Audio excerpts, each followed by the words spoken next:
Pump party Saturday. I got you guys, didn't I? All right, so what's up, guys? We're back. Time to finish up the week strong. Saturday training. So here's what we got. Oh, sweet. No, drop that. There you go. Come here. Drop it. Drop it. Thank you.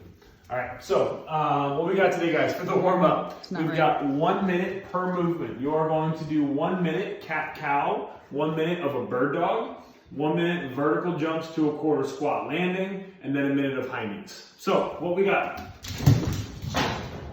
Oh, not athletic.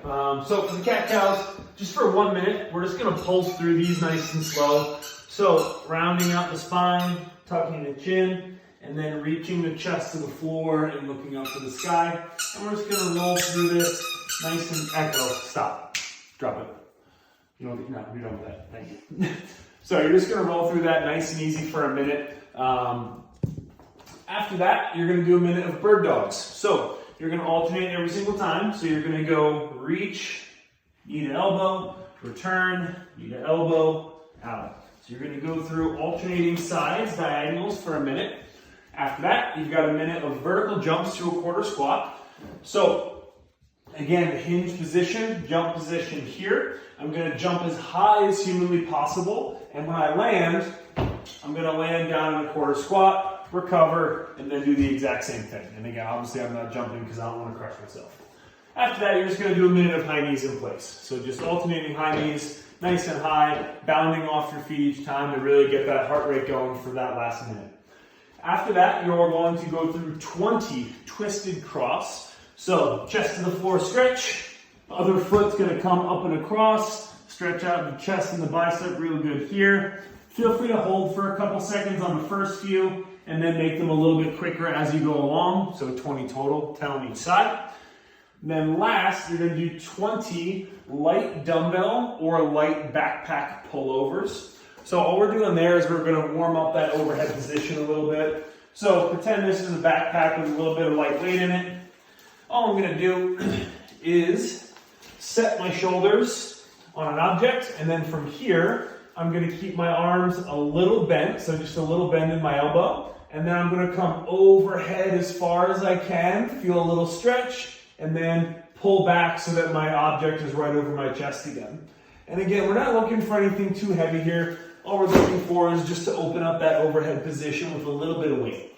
So that's your warm up. After that, your workout today is shoulders on shoulders on shoulders, followed by a little bit more shoulders. So what we got, you are going to do 4 time, 21, 18, 15, 12, 9, 6, 3. So a descending ladder from 21 by threes. You are going to do 21 shoulder overhead, followed by 21 pull-ups or rows. 18 shoulder overhead, 18 rows, 15s, 12s, you get the idea, all the way down to 3.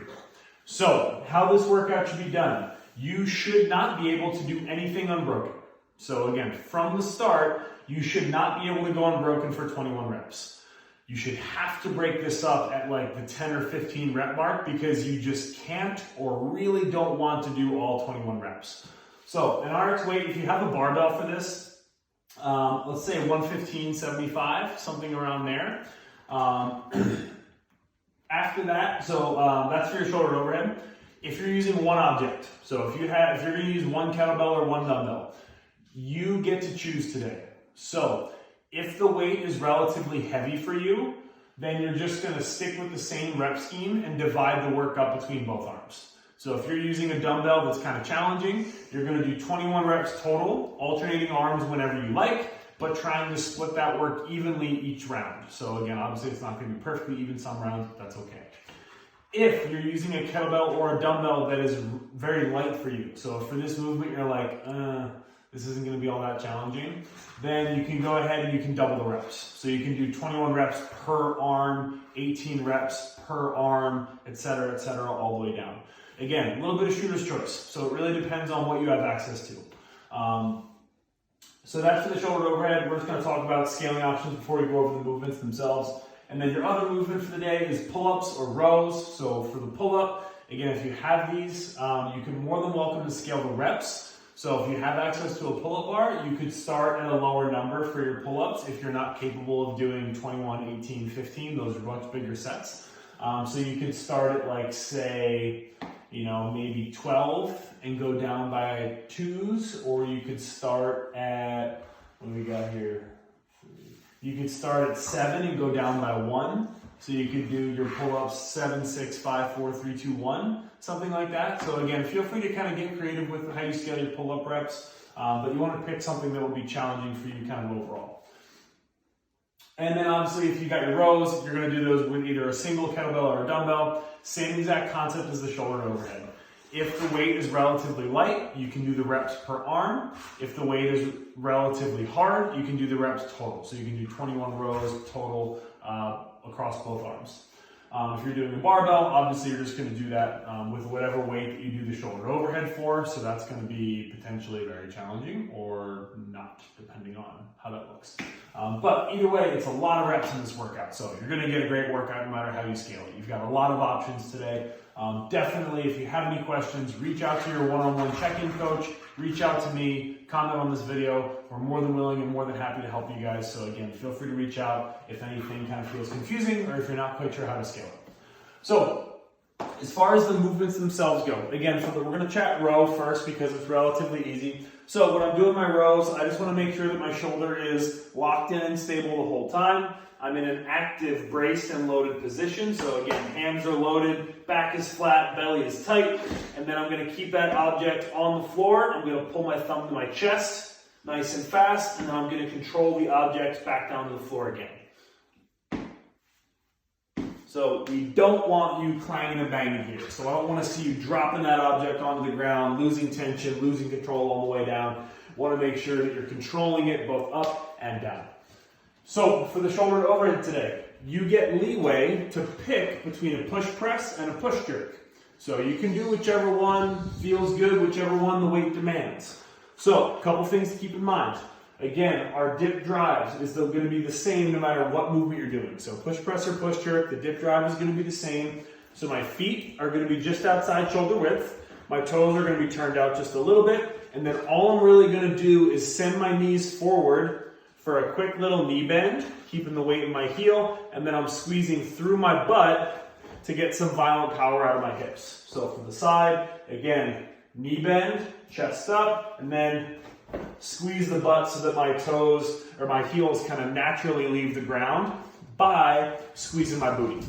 So after that dip drive, what happens next is up to you. So again, from here, I can either just continue this drive and I can press overhead, or I can finish this drive and drop down into a quarter squat position and lock the barbell out and stand it up. Either one of those options is perfectly acceptable, but pick a movement and do it well. Don't do the push pressy jerks. So don't do something that looks like some weird mix mash of those two things. Pick one, execute it well, do it well. So for that workout, you have a 15-minute time cap. Because at the 15-minute mark, you're going to do a 2-minute AMRAP of push-ups. So scaled appropriately. If you can do RX push-ups, have at it. I don't care how many reps you can do today. Even if you get 7 reps over the course of 2 minutes, don't care. Perfectly fine. It's just an AMRAP to get a little bit of upper body fatigue towards the end of this workout. Scaling options, again, hands are going to go on an elevated surface, and I'm just going to go on the arm of my couch, maintain my rigid plank position, chest all the way down, all the way back up to full extension. Most important thing, no matter whether you're doing an RX push-up or a scaled version of a push-up, it's all about range of motion. Get your chest to the deck, keep a rigid midline, and get all the way back up to lockout at the top. Hit those 3 points of performance every single time. After your 2-minute AMRAP of push-ups, you get 1 minute of rest.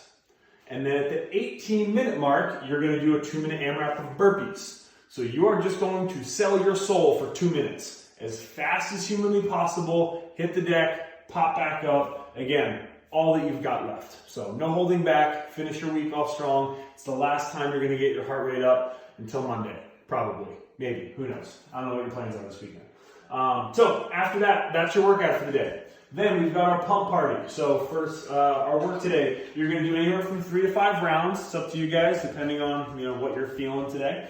Level of pump, desired level of pump. So you're going to do 3 to 5 rounds of the following. You are going to do 3 sets of a curl with a 5-second hold at the gun rack position. So I'm going to hold for 5 seconds and then perform 5 curls.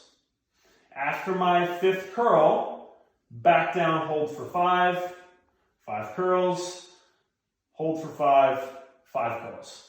So 3 rounds of that. So it's basically a set of 15 curls with that hold every single time. Sorry, every 5 reps. After that, you're going to do 3 sets of a similar concept. You're going to do a 5-second hold at almost extension for a skull crusher, and then you're going to do 5 skull crushers. So for those, what you're going to do, again, you're going to lay down on bed, couch, ottoman, whatever. You're going to have a dumbbell or a kettlebell in your hands, or a backpack. Any of these is going to be totally fine. From there, what I'm going to do, elbow joint stays where it is. I'm going to hold for 5 seconds at a position of tension. So I'm going to bend my arms, maybe like 20 degrees so that my triceps are feeling it. I'm going to hold for 5, and then I'm going to perform 5 full range of motion skull crushers. After my 5th rep, back down to tension, hold for 5, 5 more reps, and then hold for 5, final 5 reps. So again, you're going to do 3 to 5 rounds of that. So curls with holds, tricep extensions with holds. Hello. After that, our core work is going to be a little doozy today. So what we've got going on, hello. Hi. So what we got today is you're going to do 3 rounds. You're going to do a 30-second low plank, followed by 30 seconds of sliding knee tucks. These are brutal. So follow me. So what's going to happen here is similar to our sliding floor curls. You're going to want to find a slippery surface, and you're going to want to put your feet on some towels or some, whatever, anything slippery. What's going to happen is you're going to hold a low plank for 30 seconds, and then for 30 seconds you are going to do sliding knee tucks from that position. So what it looks like, almost done, back up. Excuse me, hey, back up. Back up, thank you. So from a low plank position, I'm going to hold for 30. Then, when I'm done, I'm going to stay on my toes, and I'm going to slide my knees all the way up to my elbows, back out to a plank. And I'm going to perform, stop. I'm going to perform those sliding knee tucks for 30 seconds. And you're going to do 3 rounds of that. So a 30-second plank on the elbows, followed by 30 seconds of those sliding knee tucks. And you can rest as needed in between sets. So, super brutal core work to end the day. Last thing you got is just a little bit of stretching. So to finish up your training week, what we've got, you're going to do a 1-minute bicep smash on each side. So there's a couple ways you can do that. Any light to moderately heavy object at your house, will be perfectly fine for this. You can do it with a barbell. I'll show you with a kettlebell as well, some options. Then you're going to do a 1-minute bent arm child's pose, and then a 1-minute karate chop stretch on each side. So for the bicep smash, I'm going to use a plate. So again, if you've got access to weight plates, this might be a little heavy now that I think about it, but we'll suffer the consequences. So what we're going to do, we're just going to look at opening up the bicep a little bit. So again, today we did a lot of rows, a lot of pulling. Okay, we're back here, huh? I know, I've been talking for way too long. Mm-hmm. Hi, almost done. Okay, almost done. All right, hey, stay. Okay. So what we're gonna do, guys, is I'm gonna take this object and then I'm going to. Okay, that's enough. So what I'm going to do is I'm just going to gently kind of roll into my bicep. So if you think about this, it's just like a foam roller that I can play with. So I'm just going to find a tweaky spot on my bicep, and I'm going to hold for a couple seconds until I feel that relax. and then I can roll it up a little bit higher, a little lower. And again, I'm just looking to get a little bit, again, if you've ever dug a lacrosse ball into your butt cheek or into your low back or your shoulder, this is the exact same concept, but we're just gonna try and hit the biceps. So 1 minute on each side. Then we're gonna do a 1 minute bent arm child's pose. So again, I like to go elevated surface. I'm gonna put my hands out in front of me, reach my head to the ground, and then I'm gonna take my hands, reach them back towards my neck, try and grab my shirt. Jesus. I'm gonna hold that for a minute. And then the last thing we're gonna do is a karate chop stretch. So arm out in front and across at 45 degrees, and then just sinking that armpit down towards the floor. 1 minute on one side, followed by 1 minute on the other side. So that's the finish to your training week. Lots of upper body work today, so definitely take the time to do that mobility at the end. You'll feel better for it when you wake up on Sunday. As always, tag us, Forged by Zeus, Palisade Ithaca, CrossFit Queens, and we will see you guys back on Sunday for Monday's training.